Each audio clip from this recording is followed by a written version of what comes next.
The broadcast is now only mode. Bien le bonjour à toutes et à tous, Valentin Franc avec vous pour ce point de marché spécial crypto-monnaie. Alors comme d'habitude, je vous invite à prendre connaissance de l'avertissement légal sur le risque. Le trading avec effet de levier amplifique, toujours les gains et les pertes. Un compte risque limité prend un risque de perte du capital investi. L'investissement sur compte titre prend un risque de perte en capital. IG fournit exclusivement un service d'exécution d'ordre. Cette présentation est à titre indicatif et ne saurait être considérée comme un conseil ou une recommandation. Alors, comme d'habitude, nous allons faire l'analyse technique du top 10 des crypto-monnaies. Si vous avez d'autres crypto-monnaies sur lesquelles vous voulez choisir une analyse technique, eh bien, n'hésitez pas à me le demander dans la boîte de dialogue. Et même si vous avez des commentaires sur voilà, une crypto-monnaie, que ce soit d'un point de vue technique ou technologique, voilà, fondamental, peu importe, n'hésitez pas à interagir grâce à la boîte de dialogue. Alors, on va commencer par voir l'aperçu du marché. Alors, le marché qui est vraiment stable depuis la semaine dernière. La captation boursière qui est aux alentours des 300 milliards de dollars. On le voit ici en haut, 293 d'après le site CoinMarketCap. On a sur les dernières 24 heures plutôt une baisse du marché. On voit que la plupart, elles sont toutes dans le rouge, mis à part l'Ethereum classique, donc 15e plus grosse crypto-monnaie. Donc jusqu'à la 15e, on a un marché qui est dans le rouge, que ce soit sur les dernières 24 heures, sur la dernière heure. On voit que le rouge est quand même dominant. Donc voilà. Et sur 7 jours glissants, c'est assez mitigé, ce qui illustre plutôt bien pardon, la consolidation de ce marché, on va dire sur les dernières semaines. On regarde la captation boursière, donc comme je l'ai dit, qui est à 293 milliards de dollars d'après CoinMarketCap. Alors, depuis le début de l'année, on sait qu'on a un marché qui est plutôt baissier. Alors, on va se mettre en grand, on va se mettre sur le graphique logarithmique. Bon, donc, on a un marché qui est plutôt baissier. Sur 3 mois, pareil. On a un marché qui a vu sa capitalisation boursière fondre de plus de 50%. Et sur un mois, on voit qu'on a une hausse, timide hausse, qui est passée de 256 milliards de dollars à peu près 300, vous voyez. Donc, rien de très très important. Et sur 7 jours, voilà, la consolidation. On a la résistance à peu près, vous voyez qu'on a fait un plus haut à 305 milliards et on est redescendu, on est à 293, donc on est entre finalement le plus bas et le plus haut des 7 derniers jours. Donc on a vraiment un marché qui consolide depuis la semaine dernière. Alors on va passer à l'analyse technique. Le Bitcoin sur une année, voilà ce que ça donne. Donc on a eu une belle hausse jusqu'en décembre, à la mi-décembre, lorsqu'il y a eu la cotation du futur, des contrats futurs sur le Bitcoin, et bien depuis on a une baisse. On a une baisse avec quelques impulsions, ce qui est normal. Maintenant, il faut pas confondre entre impulsion et retournement de tendance. Voilà, ces impulsions sont que des phases de respiration finalement, et comme c'est le cas, vous voyez ici, depuis le début du mois de juillet finalement. Sauf que voilà, le cours est revenu à cette oblique baissière qui vient chercher tous les points hauts depuis la mi-janvier.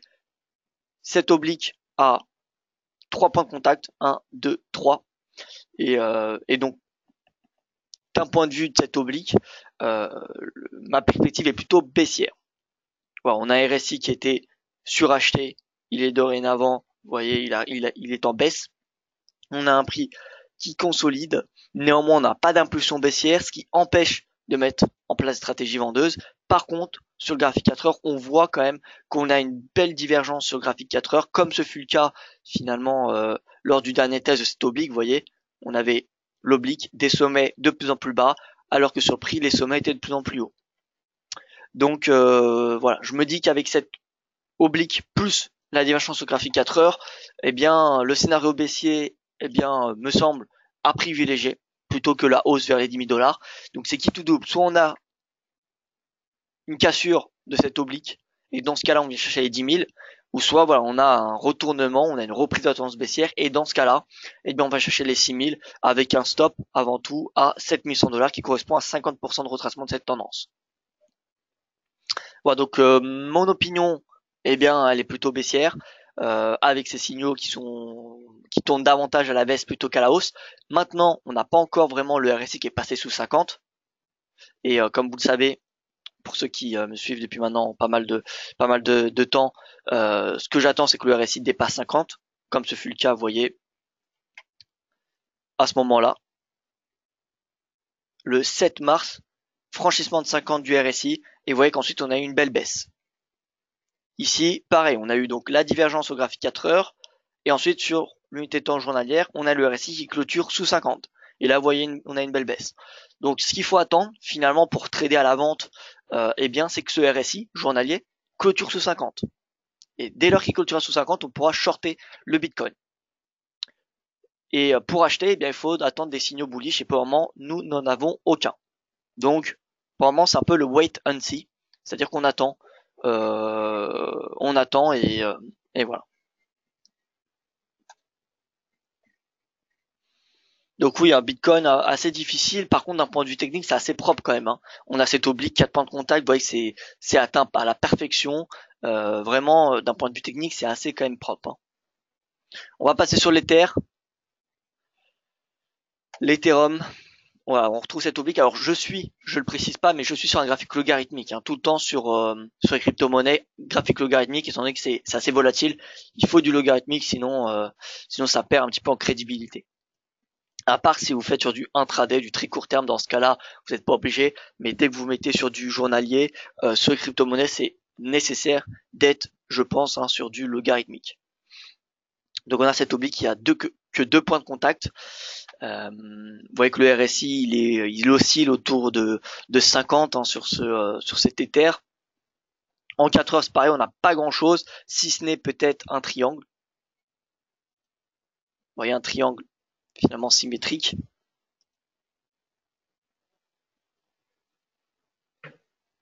Alors, voilà, et donc la cassure donnera une nouvelle direction. On casse à la hausse, on vient chercher l'oblique baissière de long terme. On casse à la baisse, on vient chercher les plus bas de l'année. D'ailleurs, on va regarder la force relative Bitcoin Ether, BTC ETH, alors ETH BTC peut-être. Voilà, ETH BTC, semaine weekly. On est sur support. On est sur support, vous voyez, c'est le support le plus bas de avril. C'était le plus haut en avril 2017. Donc, ce que nous indique cette force relative, c'est que, eh bien, il y a plus de chances que l'Ethereum surperforme le Bitcoin. Voilà. Plus cette force relative s'approche de ce support, et plus il faut surveiller les signaux aussi. C'est pas parce que, encore une fois, on a un prix qui arrive sur un support qu'il faut payer, et ce n'est pas parce qu'on a un prix qui arrive sur résistance qu'il faut vendre. Dès qu'on a des niveaux de support de résistance, c'est des zones où il faut porter une attention particulière de l'action du prix ou d'autres indicateurs. Donc là, on arrive sur un niveau de support, faut surveiller l'action des indicateurs. En l'occurrence, moi, ce que je surveille, c'est, vous savez, le RSI. Par exemple, la dernière fois ici, vous voyez, on avait le prix qui arrivait sur support, et finalement, on a eu une divergence. Eh bien, c'est un petit peu la même chose que je m'attends, enfin, que je cherche à avoir. C'est-à-dire un signal bullish. Et si on a une divergence qui se forme, eh bien, on pourra s'attendre à une surperformance de l'Ethereum.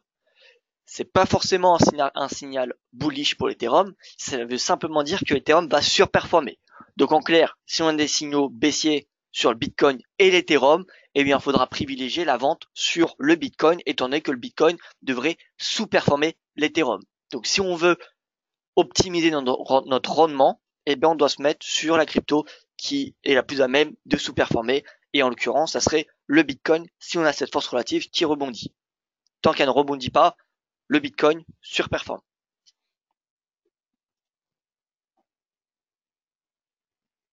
Alors, current difficulty. Alors, qu'est-ce que c'est le current difficulty, hein, est-ce que vous pouvez m'indiquer, François, du Bitcoin? Alors, je suppose que c'est la difficulté pour valider un bloc.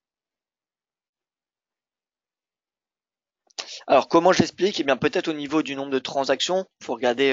Alors, bloc info. Alors, non, c'est pas bloc info.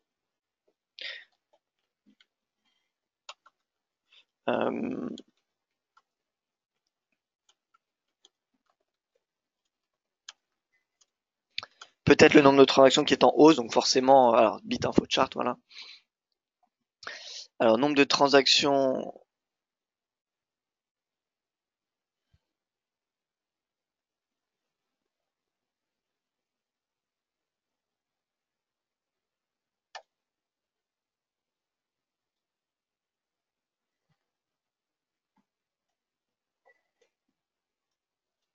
Alors non, pourtant on a un nombre de transactions qui est faible.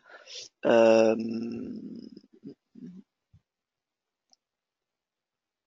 alors où est-ce que vous voyez hein, ce nombre de difficultés? Honnêtement, j'ai jamais regardé cet indicateur, donc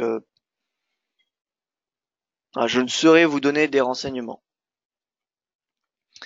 C'est au-delà de mes connaissances. Voilà, je suis beaucoup plus axé sur l'analyse technique, comme vous le savez, sur les crypto-monnaies plutôt que sur le fondamental. Alors, excusez-moi, on va repasser sur l'analyse technique. Du coup, donc, ce qu'il faut retenir de ce ratio, finalement, c'est que le Bitcoin surperforme, mais on pourrait prochainement voir une surperformance de l'Ethereum. Donc, si on a des signaux bullish sur les crypto-monnaies, il faudra plutôt avantager les stratégies acheteuses sur l'Ethereum plutôt que le Bitcoin. Et à l'inverse, on a des signaux bearish sur les crypto-monnaies, il faudra plutôt accentuer les positions short sur le Bitcoin plutôt que l'Ether.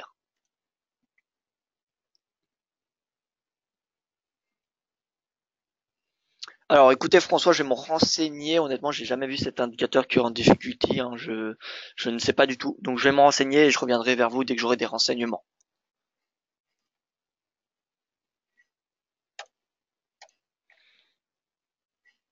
Alors on va continuer sur le top 10 avec le XRP puis le Bitcoin Cash. XRP USD. Euh, on est en logarithmique. Peut-être qu'on peut tracer une oblique. Non, vous voyez que l'oblique, 2 points de contact, elle a été dépassée. Pas grand chose à dire.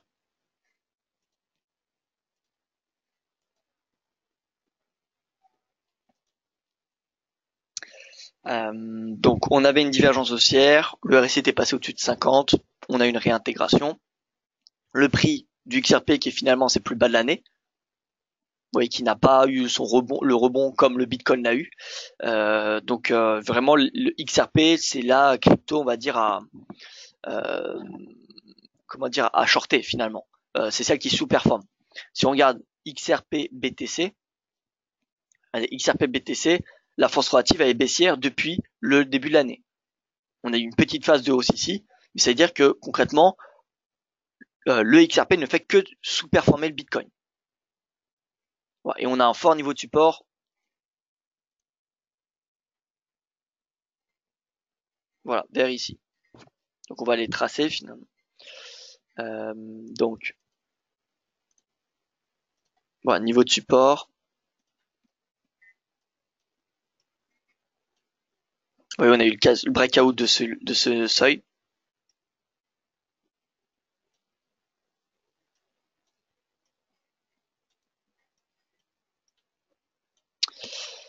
Voilà, et donc sur un an, là on voit on n'a pas de signaux bullish, donc vraiment XRP ça sous-performe.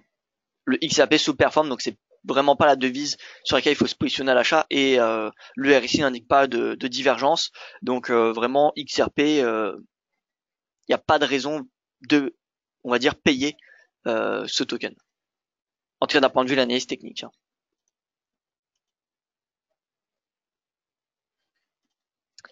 Bitcoin Cash. Bitcoin Cash, donc on a l'oblique. Le prix, vous voyez au moins qu'il a rebondi un petit peu. Pas autant que le Bitcoin. Vraiment, le Bitcoin, il a surperformé les autres cryptos, on va dire ces dernières semaines. Mais voilà, le Bitcoin Cash au moins rebondi à l'inverse du XRP. On avait une divergence. Ah non, on n'avait pas de divergence pour nous signaler cette hausse. Mais donc a priori les 1000 $, vous voyez que c'est un petit peu compliqué. Hein. J'avais soumis cette idée, cette idée il y a de cela quelques semaines, mais a priori ça semble plus compliqué que prévu. On voit qu'il n'y a pas suffisamment vraiment d'acheteurs. Hein. On a des signaux haussiers, mais dès qu'on a une hausse, c'est pas vraiment, c'est pas très convaincant. Ça manque un petit peu de momentum. Donc voilà, finalement c'est pour ça qu'il faut se positionner à la vente. Et là sur le Bitcoin Cash, en 4 heures, eh bien on n'a pas grand chose. Vous voyez le RSI 4 heures, il oscille autour de 50, ce qui veut dire qu'il y a vraiment aucune direction à court terme, court et moyen terme.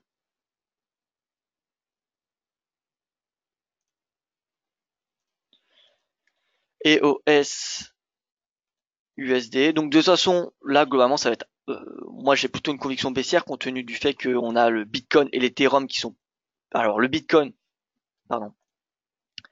qui émet des signaux plutôt baissiers. la divergence, le prix qui consolide sous l'oblique, et l'Ethereum qui n'a pas beaucoup rebondi.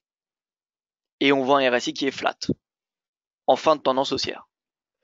Donc voilà, et puisque c'est ces deux cryptos qui, on va dire, guident un petit peu, guident globalement le marché, si ces deux cryptos sont en baisse, globalement, tous les autres cryptos majeurs vont l'être également.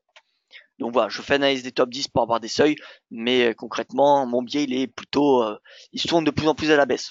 À mesure que le Bitcoin a son RSI journalier qui baisse, eh bien, je suis baissier sur le marché.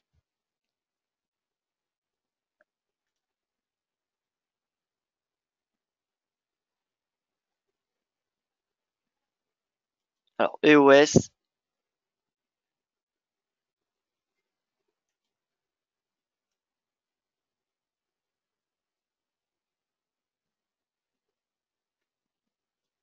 voilà, on est au top, top. Et là, donc c'est peut-être le catalyseur finalement d'un point de vue technique qui va justifier la baisse d'EOS jusqu'à des nouveaux plus bas finalement. Là, on a une divergence. Vous voyez, on a eu une divergence. On a des creux qui étaient de plus en plus hauts sur le RSI, alors que les creux sur le prix étaient de plus en plus bas. Mais finalement, vous voyez qu'on n'a pas eu. Encore une fois, on voit que, eh bien, les signaux haussiers ne permettent pas un vrai rebond pour le moment. On n'a pas vraiment de facteurs qui viennent soutenir le cours des crypto-monnaies à des nouveaux records. Donc, soit on a une cassure de cette oblique et c'est un signal haussier. C'est un signal haussier, on est chez les 10 $, voire même 15, 20. Donc soit finalement on a un retournement, faut surveiller ça sur le graphique 4 heures. Si on a un retournement avec un montant par exemple qui passe par exemple une divergence baissière, eh bien ça serait l'opportunité pour passer à la vente et chercher eh bien les plus bas à 5,9 $.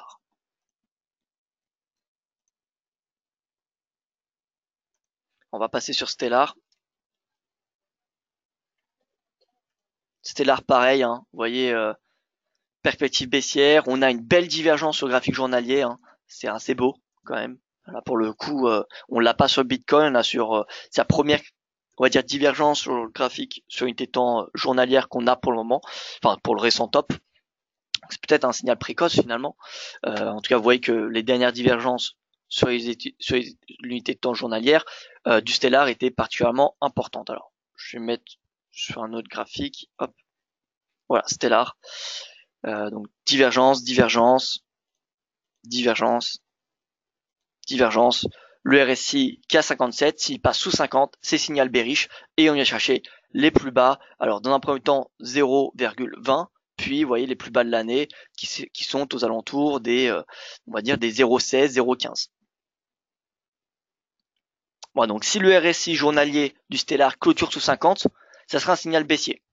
Est-ce ce Stellar, il pourrait peut-être jouer un rôle, on va dire, je ne dirais pas de leader, mais on va dire anticiper l'action du Bitcoin. Regardez, on est sur Stellar, on va superposer le cours du Bitcoin.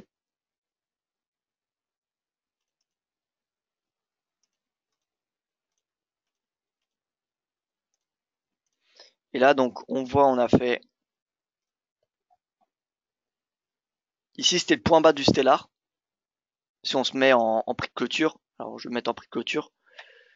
Alors Bitcoin, je vais le mettre en orange. Donc c'est étant donné que c'est la couleur du Bitcoin. Vous voyez, point bas du Stellar. Point haut du Stellar. Point bas. Donc là, c'était le point bas du Bitcoin. Donc voilà, ici on a un creux. Ensuite on a eu le rebond, creux. Donc là c'était bon, mais vous voyez que finalement on avait eu la divergence. Alors maintenant en vert, je vais tracer la. Alors déjà, je vais mettre le seuil de neutralité du RSI qui est à 50. Et ensuite, en vertical en vert, je vais mettre lorsque le RSI a clôturé au-dessus de 50 après une divergence, qu'elle soit haussière ou baissière. Donc en bleu, voilà.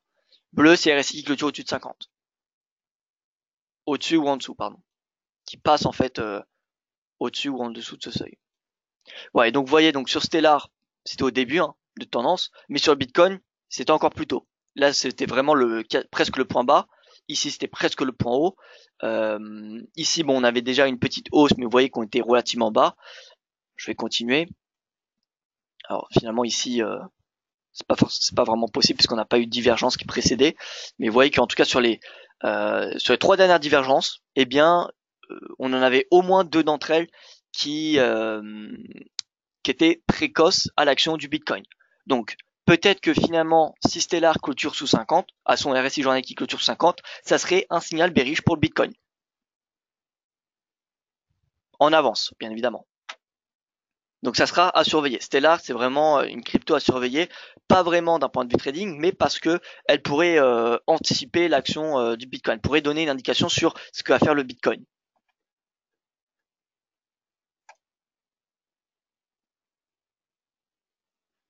On passe sur le Litecoin, ensuite Cardano.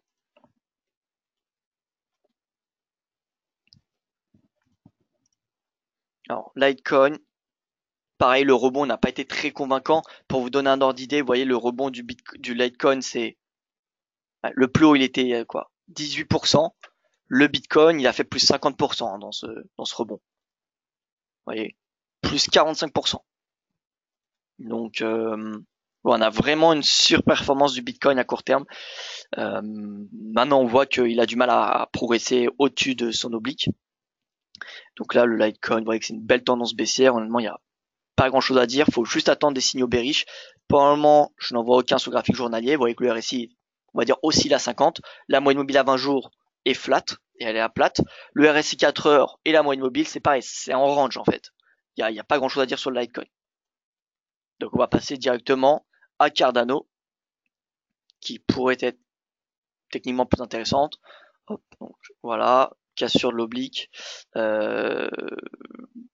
RSI qui teste 50, s'il passe en dessous, eh bien vous savez ce que ça veut dire, c'est-à-dire momentum bearish. En plus de cela, il teste dans le même temps la moyenne mobile à 20 jours, donc prudence. Et voilà, donc là on avait une petite divergence baissière.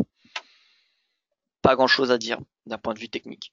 Pareil, on peut peut-être tracer un petit canal, mais je pense pas que ça va être une opportunité de trading. Mais voilà, c'est peut-être intéressant alors,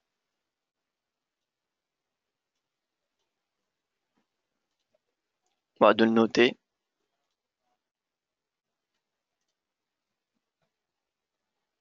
Donc voilà, si on peut peut-être avoir finalement une baisse à court terme, Cardano jusqu'à 0,14. C'est peut-être cela ce que nous signale cette divergence. Ouais, divergence, baisse jusqu'en bas, divergence, baisse jusqu'en bas. Alors passons au IOTA et ensuite nous aurons fini.